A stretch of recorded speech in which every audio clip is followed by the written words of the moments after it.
question is, Mennonites should be better at understanding their gifts and sharing their gifts with the larger community. For instance,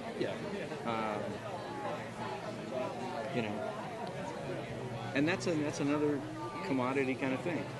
You've got great gifts. I think the premise of this discussion is the fact that there are people in need among us, and how do we use the resources at our disposal to address the needs among us. The rub I have is that those of us who are privileged think we can do so. You're privileged, right? I'm privileged. Yeah, we talked about that. Those of us, I came down here to a swanky conference. Right. Those of us who are privileged think we can do that without sacrifice. And I'm saying we have to get ready for sacrifice. So we have to talk about what that means, and so we can start to go down ourselves or imagine what it might be like to have meaningful solidarity with those who aren't so privileged. Yeah. I mean, that's where you said you were going earlier. Yeah. Is that there's a truth about that takes you into another...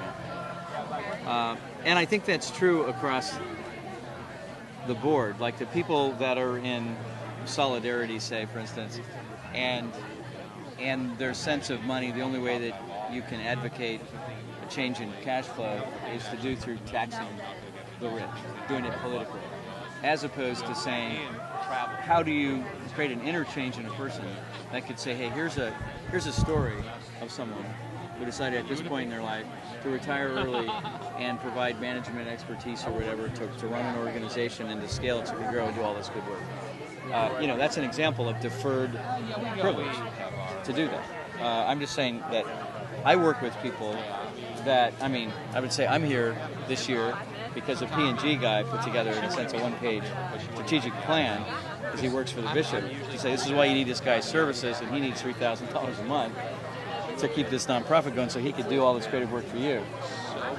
But it was in the language that that institution understood in a time when they had major financial, well, we can't do anything new now, we have to downsize.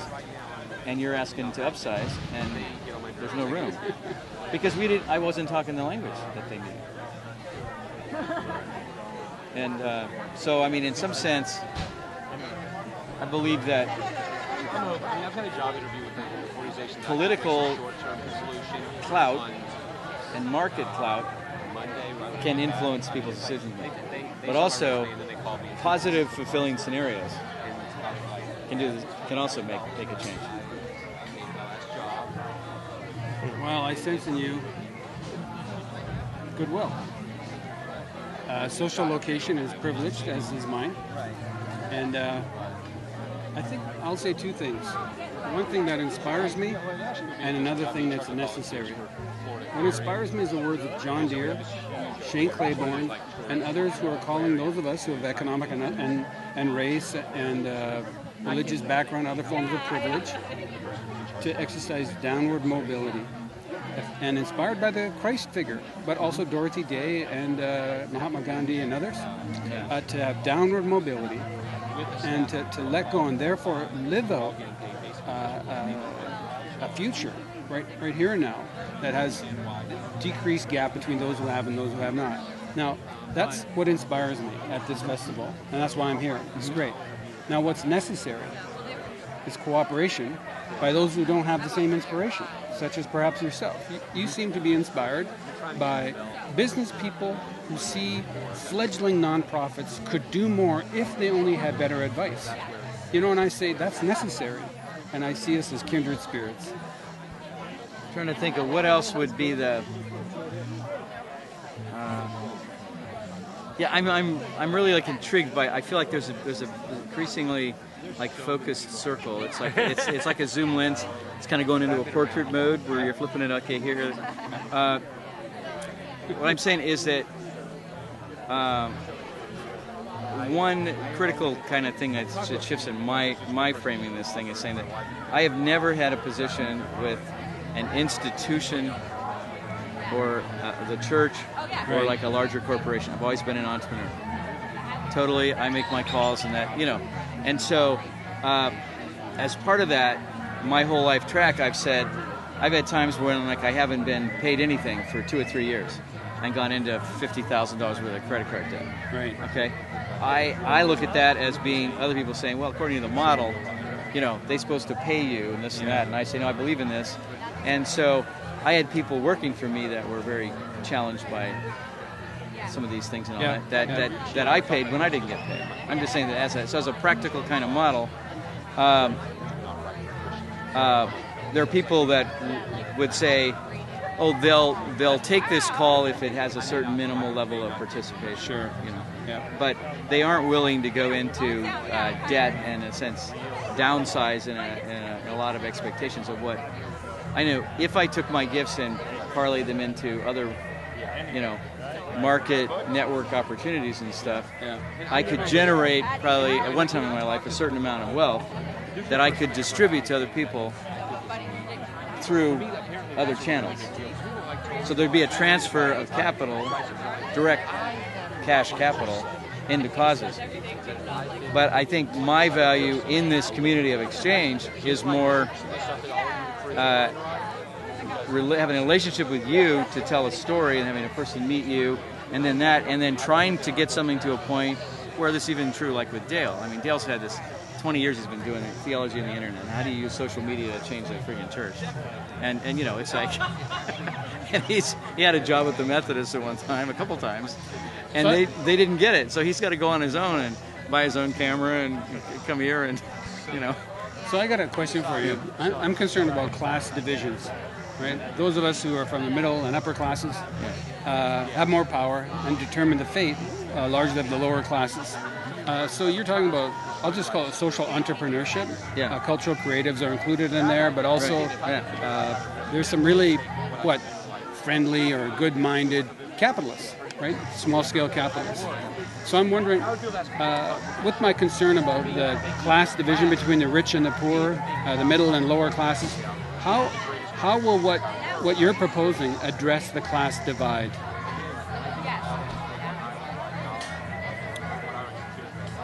Well, I think that if you can create places that aren't in your place of privilege or someone else's place of non-privilege or whatever, that are non-academic, that are non-business, that are non-church, you can create a common ground public place where you can tell the stories of people that have built goodwill, community, spiritual renewal, whatever, that come from a diversity of privileges, of ethnic diversity, all that. Then I think you have a real life story that somebody can say, I want to be like that person. Okay? And so I say that requires a place that is not a Starbucks corporate place. It's an independently owned, and if it can be more people owned, or it can be related to neighborhood transformation with community gardens, with slow food, with artisans and stuff, where people are saying, hey, I can give back in lots of ways. That's what I thought you were going to go.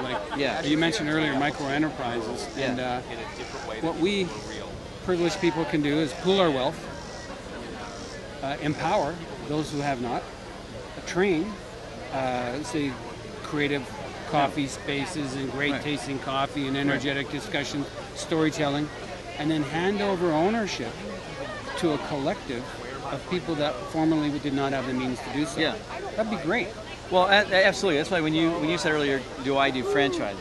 No. The good, the two dads, the classic books you see at Staples and all that about the two fathers, two dads, or good dad, bad dad, whatever. Okay, don't know. Okay, but I mean, it's probably the most popular self-enterprising, create streams of personal income from investments. That kind of. I mean, it's two dads, I think it's called. Okay. But it's a guy that tells a story. It's just a mythical kind of a story of two fathers. One guy is at Yale or someplace, and he's a history teacher. He loves history, and he makes a decent salary. He has a house in the suburbs, whatever, and he gets benefits, and stuff. And so he's fulfilled. He likes to teach, and he's teaching good things, and he's fulfilled. This is a son looking at his father. The other guy says, hey, I own a little grocery store in the corner, and I work 16 hours a day, and I don't have any of these privileges and all that. and it's done by this Hawaiian guy that's kind of edgy. And he says, but I figured out if I can rent this grocery store and leverage some equity and get a bunch of these shops and have people, if they pay the mortgage, I'll be on an income path where I'll have residual income. I'll have the freedom to do what I want. So I mean, it is like the prodigal son kind of story to me.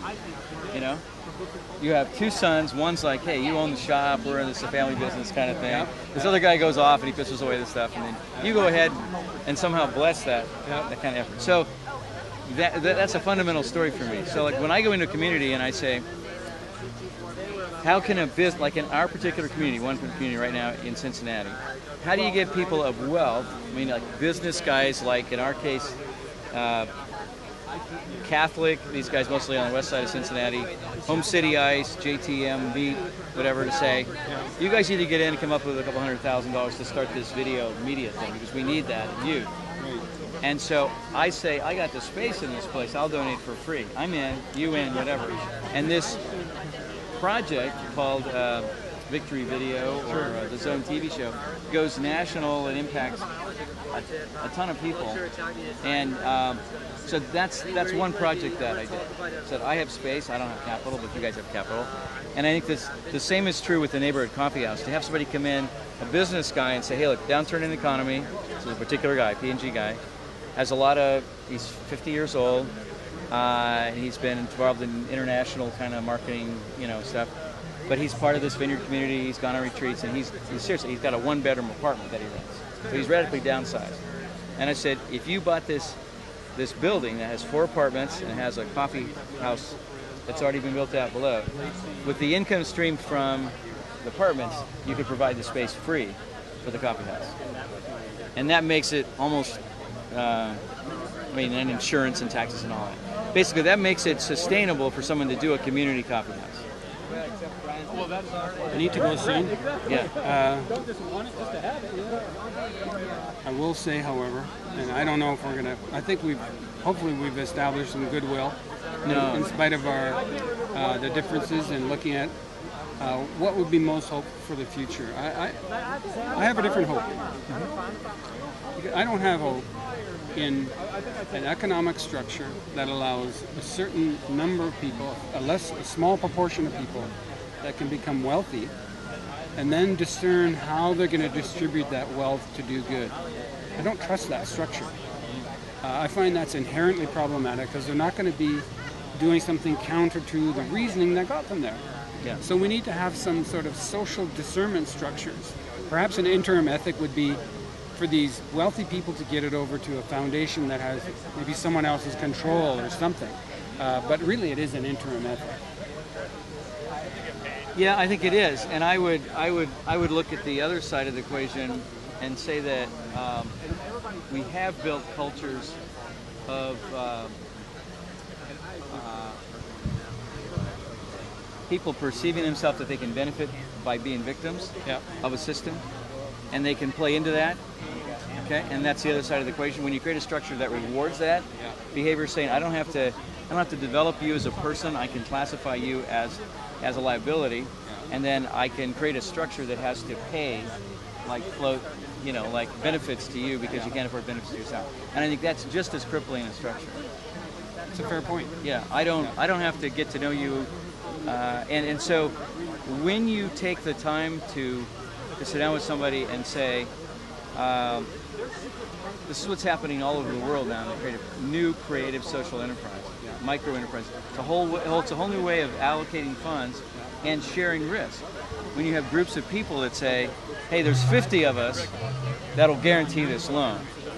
And the history of it is there's no default on this. Okay? So the risk question is off the table. And then you're saying $100 here times 1,000, $100,000 is pocket change over here, but it's a huge resource here. Wow. That kind of global thinking, I'm seeing that with young people that are saying, oh, my $100 or my $1,000 can really make a difference here. And so that face-to-face micro enterprise, I can be part of helping you understand how to grow an asset that you So that's what gives me hope. The same thing. I don't trust the other system. I pick up on phrases and slogans Yeah. as something that Sidebars. these little phrases and slogans can become windows into our worldview. So when you say that $1,000 can make a difference, the phrase "make a difference" is loaded with capitalist assumptions. Like you're using, like you can help them on their way to be successful business entrepreneurs. Like we played the capitalist game and it's working well for us. They just need a little help. They need the motivation, the backup, and the support, and they can also be successful. I'm saying that worldview is problematic because it favors some we've seen. Oh, you mean the ones that can step up to that opportunity? Yeah, like for every one that makes it with a microloan, you know, and they're going to become leaders in their community and emulate what we've done here in North America. Why we have like pockets of wealth who are very powerful, and then let's export that model elsewhere. I think that needs to be addressed. Yeah, I would agree with that. I mean, I think it's the same thing with like technologies. What a lovely conversation. No, I think it is the same thing with technologies, right? Yeah. You'd say that if you want to do commerce, if you want to do commerce with the free market world, you better be online. You better know what Excel does. You better know what Word does. You better know what Gmail's about. And if you don't want to play that game, you don't have to. But these are the consequences.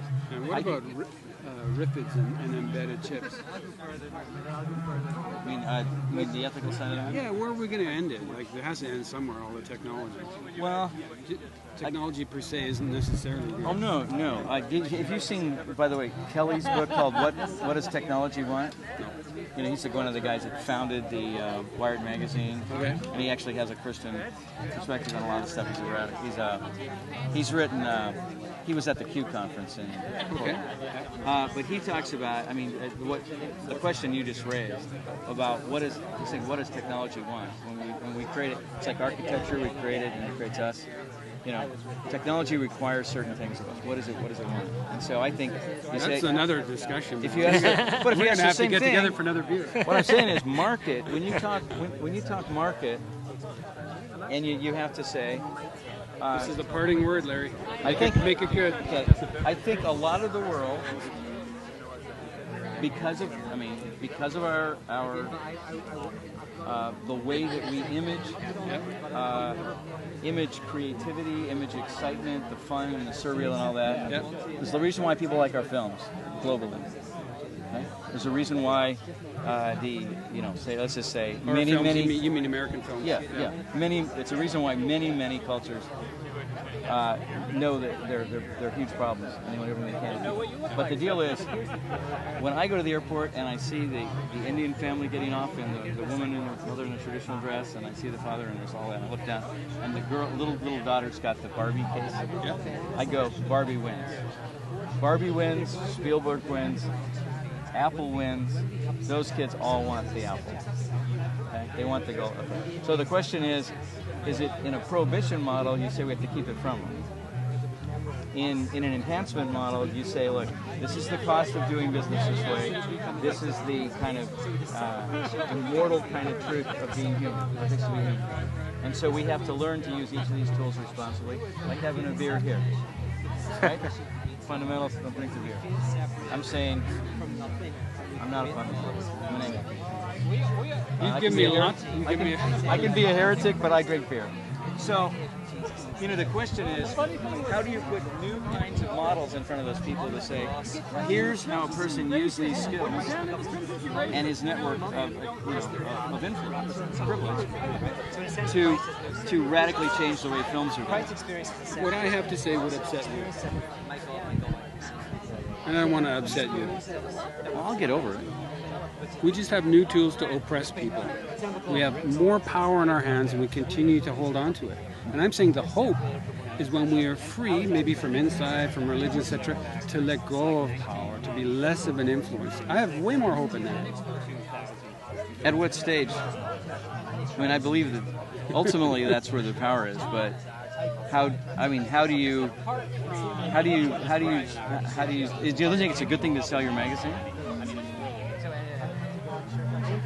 If you had something valid to say, I would say I have a responsibility. There's a reason why we're engaged in conversation, right? Because we've already established some goodwill, and we're trying to figure this out. The magazine is an extension of a conversation, right? So that's why a magazine's out there. It's in the cultural landscape, and it's asking these very difficult questions like, how can we exert power, amass power, and distribute power, and give it up at the same time? We can't. And that's the difficult way of the religious leaders. They ask us to give up power and share it. It's very difficult. But I don't know that it. I have problems with the all or nothing thing. I'm saying, for instance, the reason I can do what I do and literally flow tons of money into buying 15,000 books that don't supported in the free market world, and I give people books because this is what they need to change their lives. And it's a non-retail, it's a non-capitalist, it's a thing, is because my wife's an attorney. The reason my wife has sold on what we do as a partnership is because she also went to seminary. Okay? So I'm just saying, together in our enterprise model, we can say we have the flexibility to have a lot of freedom to do spiritual, social enterprise or whatever, or self-fund particular projects. This has been a good conversation. Thank you, Larry.